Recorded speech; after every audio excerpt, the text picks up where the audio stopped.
Haleluya, haleluya, puji Tuhan. Shalom Bapak Ibu yang dikasih Tuhan, apa kabar hari ini? Baik?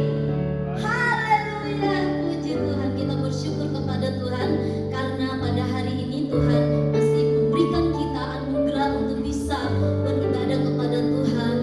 Dan mari Bapak Ibu Saudara, sebelum kita mengangkat pujian buat Tuhan, kita mau satukan hati kita. Kita mau berdoa kepada Tuhan. Haleluya Tuhan. Hati kami penuh ucapan syukur Tuhan. Di pagi hari yang indah, hari yang Engkau anugerahkan bagi kami jemaat-Mu, kami masih diberikan waktu untuk berjumpa dengan Tuhan, bersama-sama memuji dan meninggikan nama-Mu. Oleh sebab itu kami sudah ada di sini Tuhan. Kami mau bersorak bersukacita meninggikan Engkau. Mari ya Roh Kudus ambil alih ibadah kami ini, ya dari awal sampai akhirnya. Roh Kudus yang bekerja memimpin kami, baik kami hamba-Mu yang melayani, baik seluruh jemaat Tuhan yang mengikuti ibadah ini. Di dalam nama Tuhan Yesus Kristus kami buka ibadah ini. Haleluya, haleluya, amin. Puji Tuhan. Mari kita bersama-sama kita mau nyatakan, kita mau bersorak bagi Tuhan. Amin.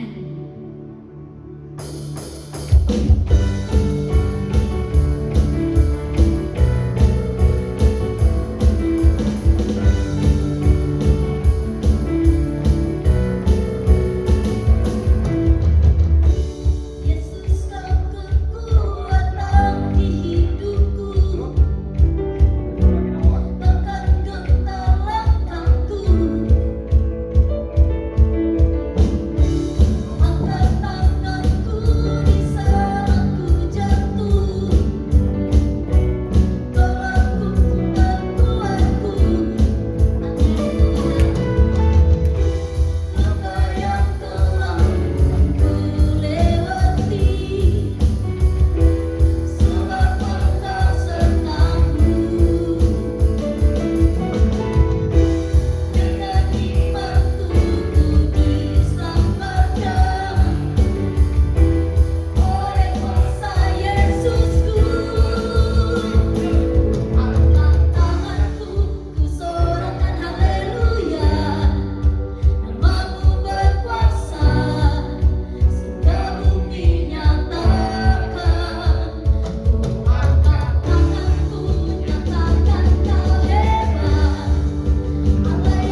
syukur Bapa untuk saat hari ini kami boleh mendengarkan kembali akan kebenaran firman-Mu.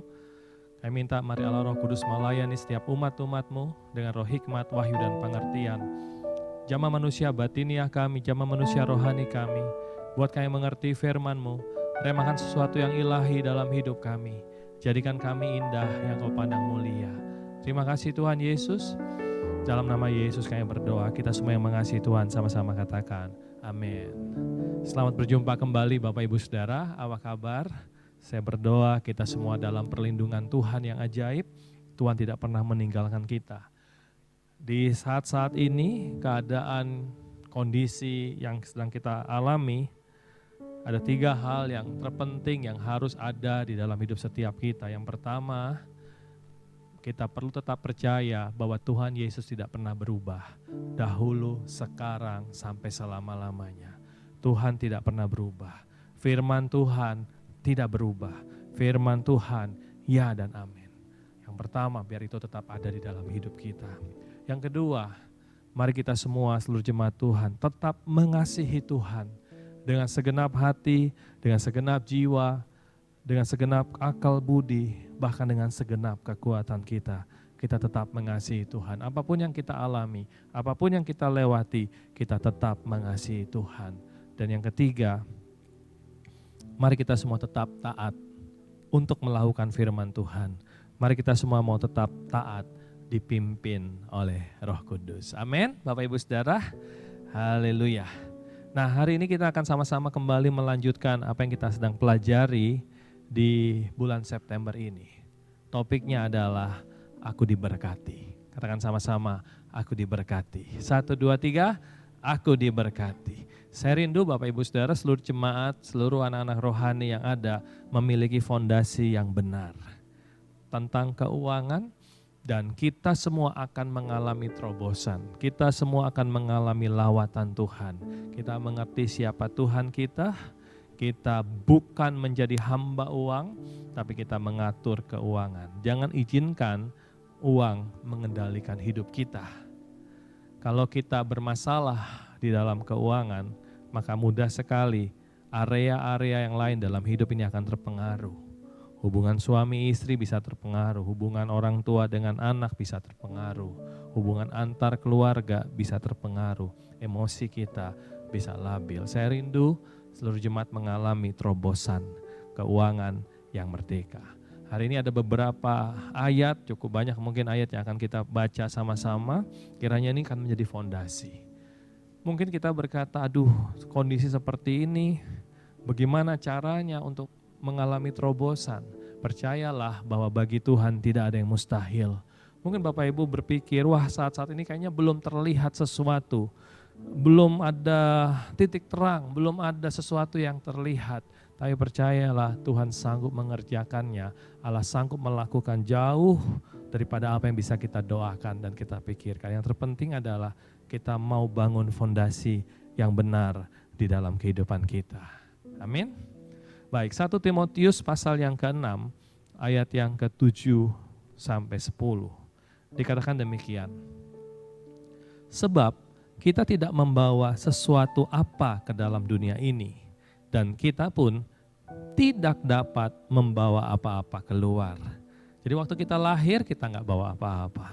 Waktu kita kembali nanti kalau kita dipanggil pulang kita juga tidak bawa apa-apa. Ayat yang ke-8, asal ada makanan dan pakaian cukuplah. Tetapi mereka yang ingin kaya terjatuh ke dalam pencobaan, ke dalam jerat, dan ke dalam berbagai-bagai nafsu yang hampa dan yang mencelakakan, yang menenggelamkan manusia ke dalam keruntuhan dan kebinasaan. Perhatikan baik-baik ayat yang ke-10.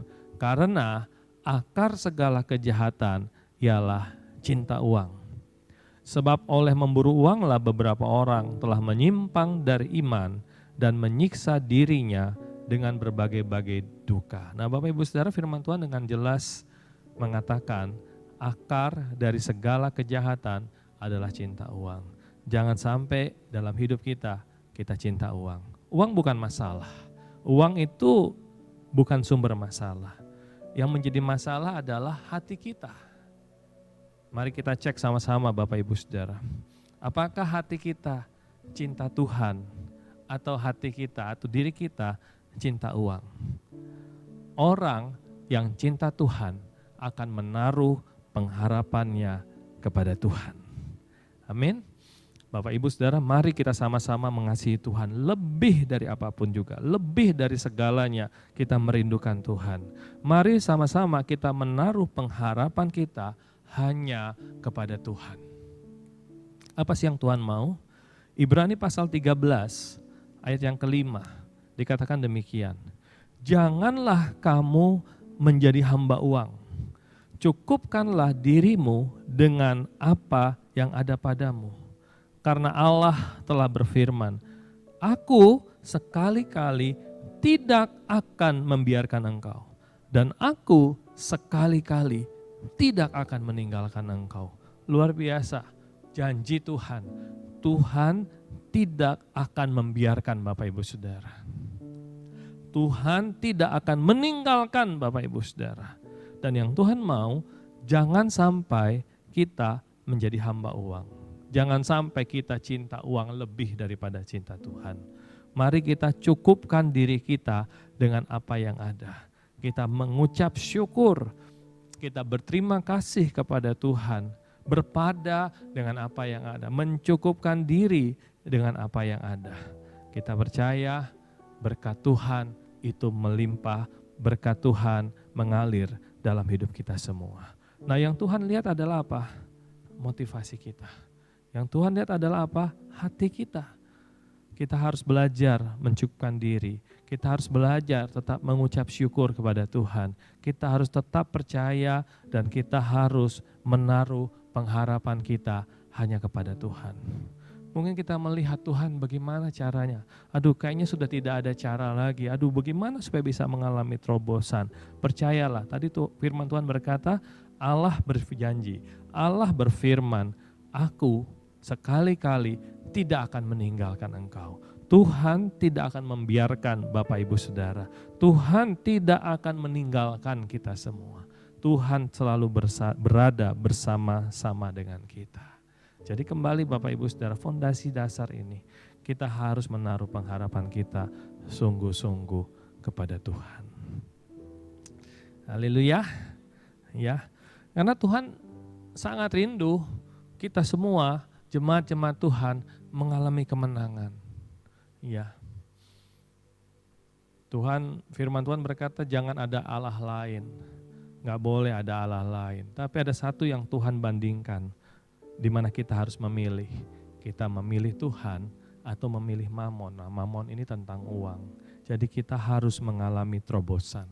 Kita harus mengalami kemenangan. Kita harus mengalami breakthrough. Kita tetap mengasihi Tuhan lebih dari apapun juga. Nah Bapak Ibu Saudara, bicara tentang keuangan, Tuhan itu menyampaikan dengan jelas. Tuhan menyampaikannya dengan jelas. Kita akan melihat sama-sama di dalam Lukas. Lukas pasal yang ketiga, ayat yang ke-7. Ini kisah tentang Yohanes Pembaptis. Lukas pasal yang ketiga, ayat yang ke-7 mulai. Bagaimana Yohanes Pembaptis mulai melayani, banyak orang datang berkumpul, Yohanes Pembaptis, ya kita lihat sama-sama dari ayat yang ke-7. Lalu ia berkata kepada orang banyak yang datang kepadanya untuk dibaptis. Banyak orang datang untuk dibaptis. Katanya, hai kamu keturunan ular beludak, siapakah yang mengatakan kepada kamu melarikan diri dari murka yang akan datang? Jadi hasilkanlah buah-buah yang sesuai dengan pertobatan. Dan janganlah berpikir dalam hatimu, Abraham adalah bapa kami. Karena aku berkata kepadamu, Allah dapat menjadikan anak-anak bagi Abraham melalui batu-batu ini. Ayat 9. Kapak sudah tersedia pada akar pohon, dan setiap pohon yang tidak menghasilkan buah yang baik akan ditebang dan dibuang ke dalam api. Firman Tuhan disampaikan melalui Yohanes Pembaptis, kita semua harus menghasilkan buah-buah sesuai dengan pertobatan. Lalu ayat 10, orang-orang bertanya kepada Yohanes ya. Orang-orang banyak bertanya kepadanya. Dengan demikian, apakah yang harus kami perbuat? Perhatikan baik-baik ayat 11. Jawabnya, barang siapa mempunyai 2 helai baju, hendaklah ia membaginya dengan yang tidak punya. Dan barang siapa mempunyai makanan, hendaklah ia berbuat juga demikian. Jadi Tuhan mau mengajar kita, kita harus punya hati yang rela memberi, rela berbagi. Kalau kita punya 2 helai baju, bagikah kepada orang yang tidak punya? Hati yang rela untuk memberi. Kalau kita punya makanan, berbuatlah juga demikian, bagi kepada orang yang tidak punya. Kita harus belajar murah hati. Ayat 12. Ada datang juga pemungut-pemungut cukai untuk dibaptis. Dan mereka bertanya kepadanya, Guru, apa yang harus kami perbuat? Jawabnya, jangan menagih lebih banyak daripada apa yang telah ditentukan bagimu. Pemungut cukai datang, pemungut cukai tanya kepada Yohanes, apa yang harus kami perbuat? Jawab Yohanes, jangan menagih lebih banyak dari apa yang ditentukan. Berarti apa? Setiap kita harus belajar jujur.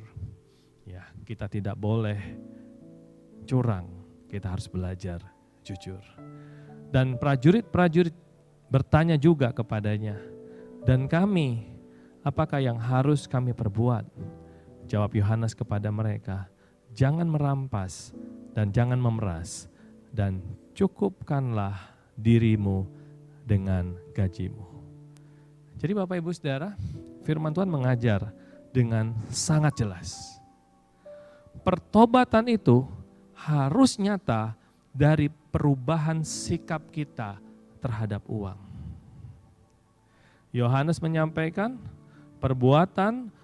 buah pertobatan yang harus ada dan terlihat jelas itu. Yohanes gak bilang tentang pelayanan. Apa yang harus aku lakukan? Misalnya pemungut cukai datang, apa yang harus aku lakukan? Prajurit datang, apa yang harus kami lakukan? Apa yang harus kami perbuat? Yohanes gak bilang begini, oke, sekarang kamu mulai pelayanan ya. Kamu jadi asyir dulu deh. Kamu ikut doa. Kamu ikut puasa. Tidak, Bapak Ibu Saudara. Yohanes langsung bicara tentang uang, keuangan. Sekali lagi, pertobatan kita harus nyata dari perubahan sikap kita terhadap uang. Kenapa? Waktu perubahan itu terjadi, itu akan menunjukkan bahwa kita tidak cinta uang, tetapi kita cinta kepada Tuhan. Amin. Pertobatan kita dapat terlihat dari perubahan bagaimana kita memakai keuangan. Dan pertumbuhan rohani kita juga dapat terlihat dari perubahan sikap kita terhadap keuangan. Nah, ini sangat penting Bapak Ibu Saudara. Mari biar seluruh jemaat Tuhan, biar kita semua mengasihi Tuhan lebih dari apapun juga. Lebih dari apapun yang kita miliki. Kita percaya semua itu adalah dari Tuhan. Kita hanyalah bendahara, kita hanyalah pengelola saja. Yang terakhir, ada sebuah contoh yang dicatat dalam firman Tuhan. Kisah yang tidak asing lagi tentang Sakius. Sakius, dia pendek, tapi dia mau melihat seperti apakah Yesus. Sakius sudah mendengar tentang Yesus. Waktu Yesus mau berjalan melintasi, Sakius mau melihat Yesus.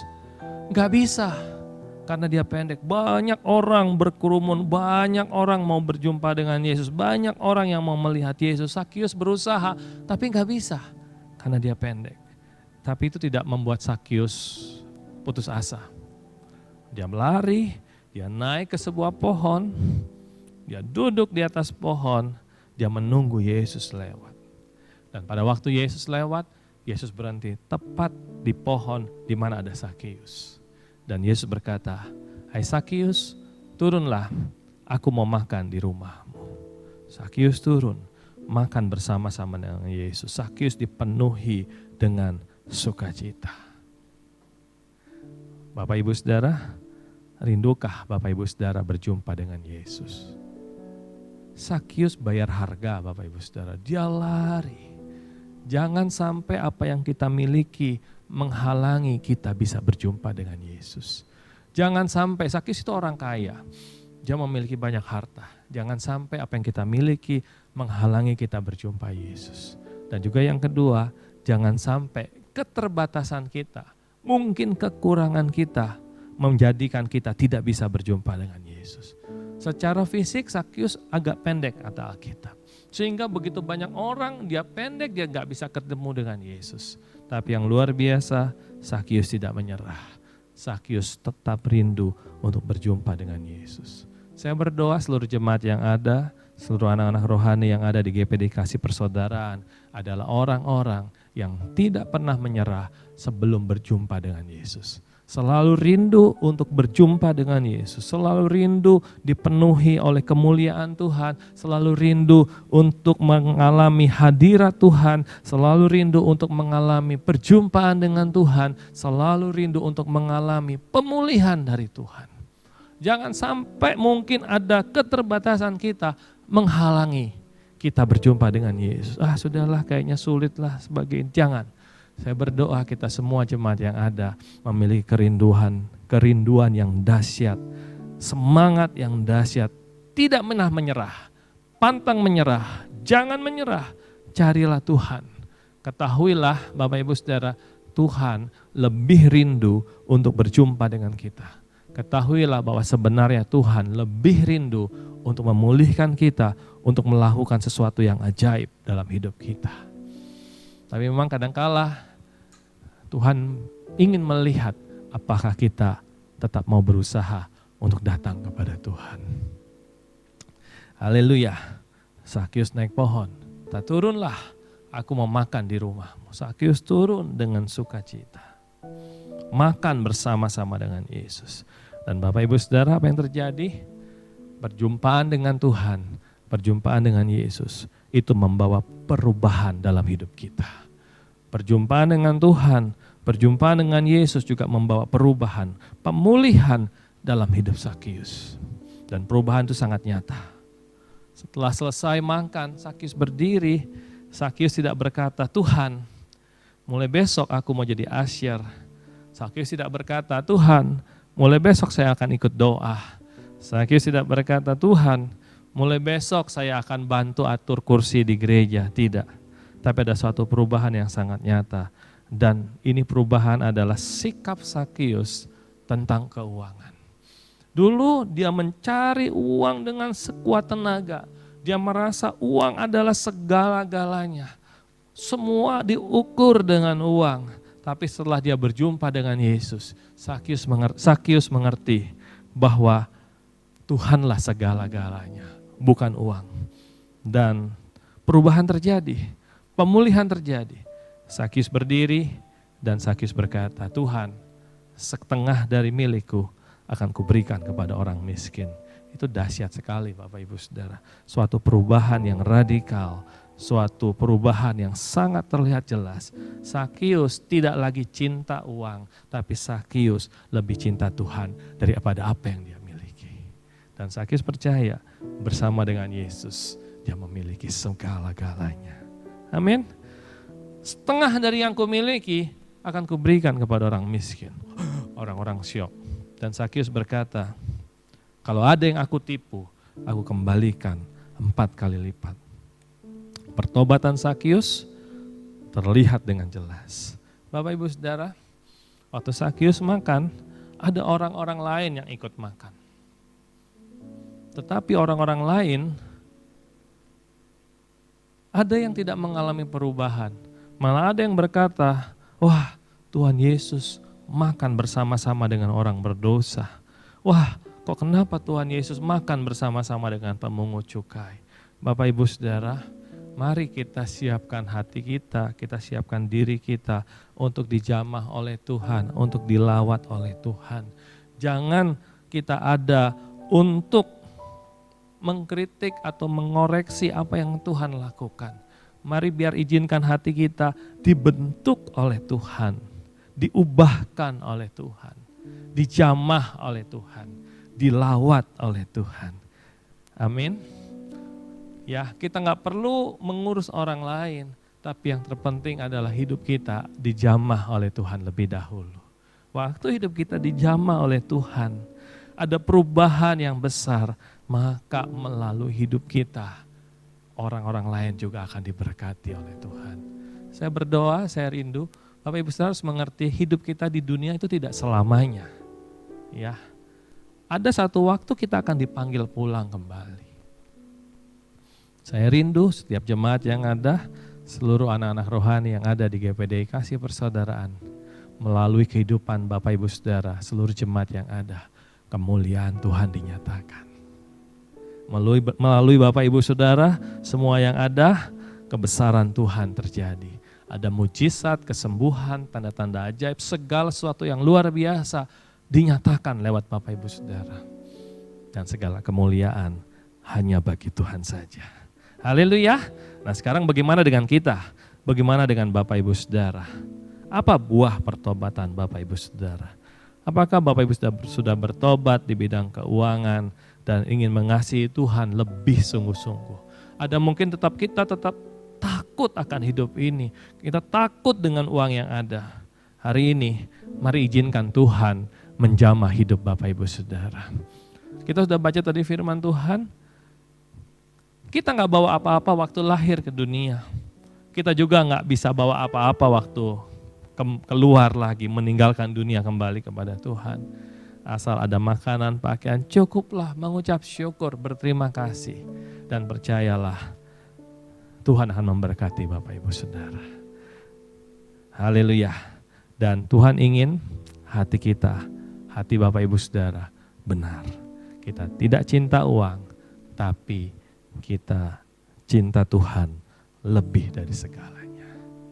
Kita nyanyikan pujian ini sama-sama. Lebih dari segalanya, ku rindu Kau Tuhan. Lebih dari segalanya,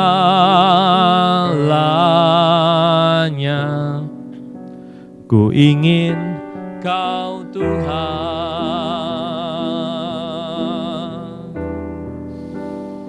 Emas, perak, dan permata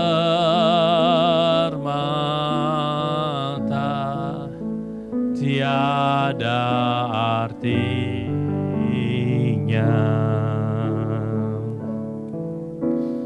Ku ingin lebih dekat,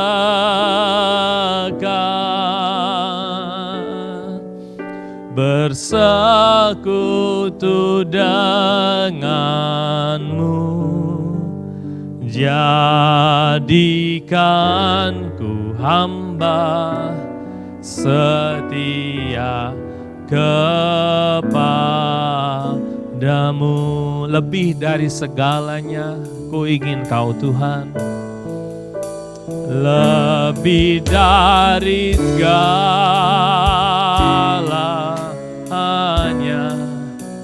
ku ingin Kau Tuhan.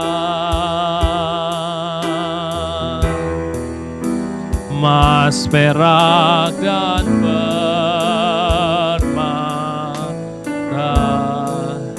tiada artinya.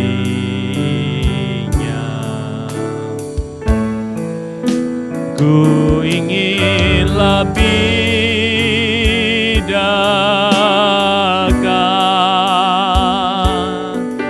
bersekutu denganmu, jadikan ku hamba kepadamu. Bapak Ibu Saudara, dalam hidup kita di dunia, tentu kita perlu keuangan.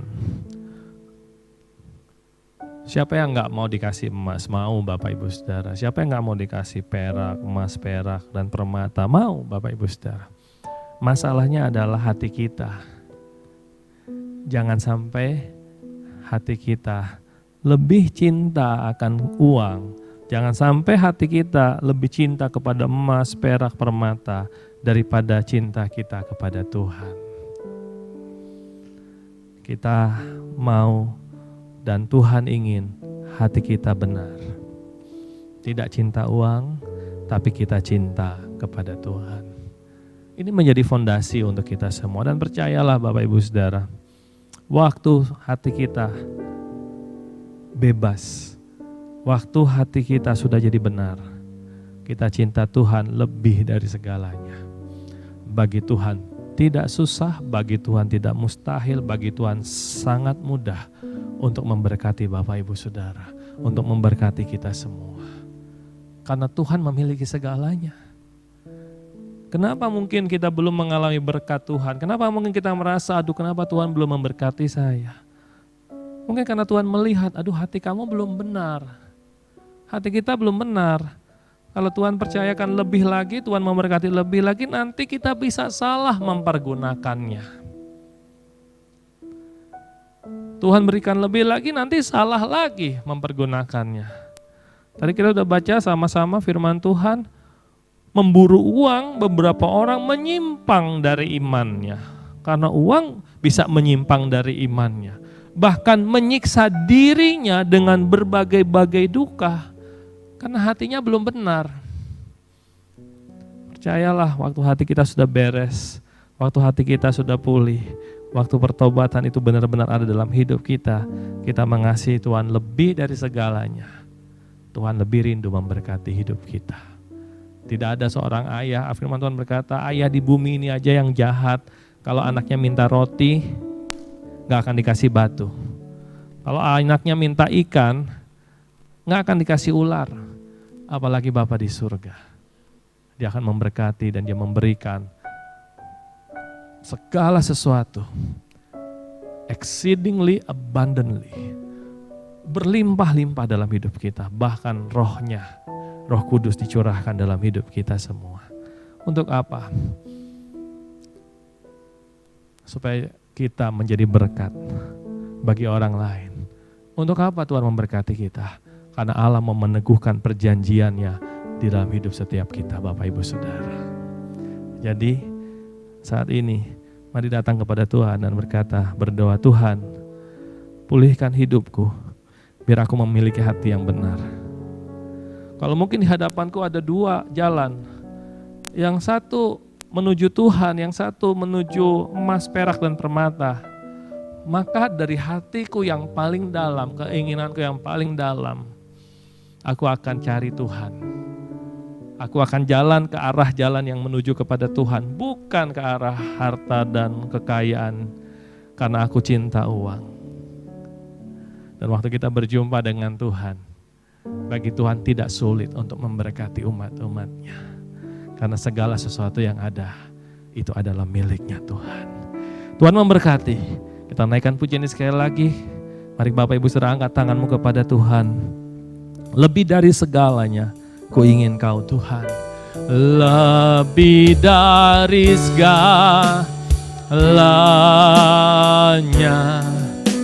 ku ingin Kau Tuhan. Mas, perak, dan permata tiada artinya.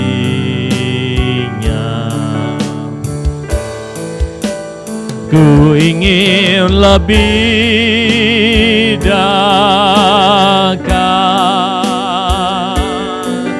bersekutu denganmu.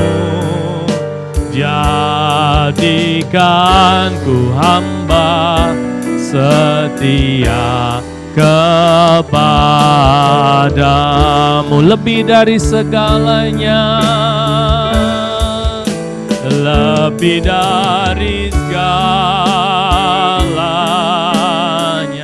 Bapa. Haleluya, Tuhan. Mas, perak, dan permata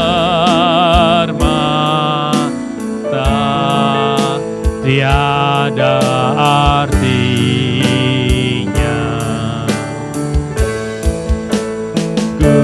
ingin lebih dekat bersekutu denganmu. Jadikan ku hamba setia kepadamu. Terima kasih Bapa di surga, berkati setiap umat-umat-Mu. Mari pulihkanlah kami ya Tuhan, pulihkanlah hati kami Tuhan, biar hati kami benar di hadapan-Mu. Kami mau menghasilkan buah-buah pertobatan Tuhan, mulai dari hal keuangan. Kami mau cinta Tuhan lebih daripada kami cinta apa yang ada dalam dunia ini. Kami gak mau cinta uang Tuhan. Firman Tuhan berkata akar segala kejahatan adalah cinta uang. Kami gak mau cinta uang. Kami mau cinta Tuhan lebih dari apapun juga. Saat ini Tuhan, mari Allah Roh Kudus menjamah hidup setiap umat-umat. Sadarkan kami, buat kami mengerti, ubah hidup kami Tuhan. Buat kami sangat sadar dan paham bahwa segala sesuatu itu bersumber dari Tuhan. Engkaulah sumber segala sesuatu Tuhan. Dan biar hati kami, pikiran kami hanya terpaut kepada Tuhan. Melewati kondisi-kondisi yang ada saat ini Tuhan, sekalipun mungkin sangat tidak nyaman, kondisi yang sangat tidak kondusif, tapi kami percaya Tuhan sanggup buka jalan, Tuhan sanggup melakukan perkara yang besar. Yang terpenting adalah hati kami mengasihi Tuhan dengan sungguh-sungguh. Yang terpenting hati kami tidak diikat oleh cinta uang Tuhan. Pulihkan kami Tuhan, pulihkan kami, biar kami semua mengerti bahwa Tuhanlah segala-galanya untuk hidup kami. Tuhanlah segala sesuatu, Tuhanlah segala-galanya yang kami rindukan. Kami perlu Engkau Tuhan. Terima kasih Tuhan, terima kasih Tuhan. Mari Allah Roh Kudus jamah hidup setiap umat-umat-Mu, setiap umat-umat Tuhan yang mendengarkan ibadah online ini melalui YouTube, diberkati oleh Tuhan, dijamah oleh Tuhan di dalam nama Yesus. Kuasa Tuhan tidak dibatasi oleh tempat dan waktu. Saat ini juga Tuhan menjamah hidup umat-umat-Mu, memulihkan hidup umat-umat Tuhan, bahkan menyembuhkan yang sakit di dalam nama Yesus, di dalam nama Yesus. Tuhan Yesus mati di kayu salib untuk menebus setiap dosa kami. Tuhan Yesus mati di kayu salib juga untuk menyembuhkan setiap sakit penyakit kami. Oleh bilur-bilur Yesus setiap sakit penyakit sudah disembuhkan. Mari Allah Roh Kudus Kau menjamah umat-umat-Mu, memulihkan umat-umat-Mu. Pakai umat-umat-Mu menjadi alat-Mu yang luar biasa untuk menyatakan kemuliaan Allah, untuk menyatakan kerajaan Allah, sampai setiap lutut bertelut, sampai setiap lidah mengaku bahwa Yesus adalah Tuhan. Mungkin saat-saat ini kami dibatasi, tidak bisa berjumpa secara fisik, tetapi lewat teknologi yang ada, lewat online yang bisa kami saksikan, kuasa Tuhan juga tetap bekerja. Tuhan tidak dibatasi oleh waktu dan tempat. Tuhan bekerja dengan luar biasa. Terima kasih Tuhan. Terima kasih Tuhan. Terima kasih. Terima kasih Tuhan. Mari mengucap syukur, katakan terima kasih Tuhan. Terima kasih Engkau baik dalam hidup kami. Kami mengucap syukur untuk setiap anugerah Tuhan. Kami mengucap syukur untuk setiap berkat-Mu Tuhan. Kami mengucap syukur untuk setiap kebaikan Tuhan. Kami mengucap syukur untuk kesehatan yang Tuhan berikan. Kami mengucap syukur untuk kebaikan-Mu Tuhan, untuk anugerah Tuhan, untuk kebesaran-Mu Tuhan, untuk nafas yang kami masih bisa hidup Tuhan. Kami mengucap syukur sebab Tuhan baik, bahwasanya untuk selama-lamanya kasih setia-Mu dalam hidup kami. Terima kasih Tuhan, terima kasih. Berkati umat-umat-Mu Tuhan. Sepanjang minggu depan setiap tugas pekerjaan umat-umat-Mu diberkati oleh Tuhan, dijaga oleh Tuhan, dilindungi oleh Tuhan, dibuat berhasil oleh Tuhan. Saat tidak ada jalan, di situ Tuhan akan buka jalan. Saat mungkin ada masalah, tantangan, ujian, di situ ada pertolongan Tuhan, ada jamahan Tuhan, ada mujizat Tuhan. Saya percaya kalau Tuhan memberkati, tidak ada manusia apapun, tidak ada seseorang pun yang bisa membatalkannya. Terima kasih Tuhan, berkati setiap umat-umat-Mu. Apa yang dikerjakan diberkati oleh Tuhan dan membawa kemuliaan Tuhan. Haleluya, terima kasih. Tutup bungkus umat-umat-Mu dengan darah-Mu Tuhan. pagari dengan pasukan malaikat surgawi. Kami tolak patahkan setiap sakit, penyakit, virus-virus yang berbahaya di dalam nama Yesus. Kesehatan yang sempurna Tuhan anugerahkan dalam hidup setiap umat-umat Tuhan. Terima kasih Tuhan, terima kasih. Dan saat ini Bapa, anugerahkanlah berkat yang terbaik daripadamu Bapa. Kasih sayang dari anak-Mu yang tunggal Yesus Kristus, serta persekutuan dari Allah Roh Kudus, menyertai hidup setiap umat-umat-Mu, mulai saat ini sampai Maranatha. Tuhan Yesus datang kembali di awan-awan yang permai. Dalam nama Yesus kami berdoa.